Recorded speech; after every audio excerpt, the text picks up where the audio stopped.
told her, you can go, don't expect me to be a part of that. And he wasn't. And my mom and all her friends started praying for my dad. And so he would show up and do social events, hang out with her and her friends, but never wanted to come to church. And so there was a Sunday night where they were all going to go hang out and do some social thing. And so my dad tells my mom, hey, why don't I just come to church with you tonight? My mom was like super pumped, right? So he shows up, and it is deacon ordination night in the Baptist church, which I grew up in the Baptist church. That's the worst night for an unbeliever ever to come to church, right? So my mom, she's sitting there. He's never coming back.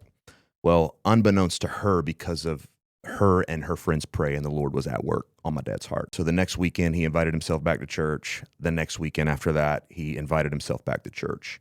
And for the first time in his life, heard the gospel. And he gave his life to Jesus in this old balcony, this old Baptist church, you know. My mom shares the story of looking over. It was in the response moment. And in the Baptist church, if you wanted to be saved, you had to like walk down the aisle and talk to the pastor. Right? It's the only way to do it. And so the pastor's giving this invitation, and my mom looks over, and my dad is just weeping. And she said, do you want to go? And he said, yes. And in that moment, the Griffin family tree started growing a new limb. Whoa.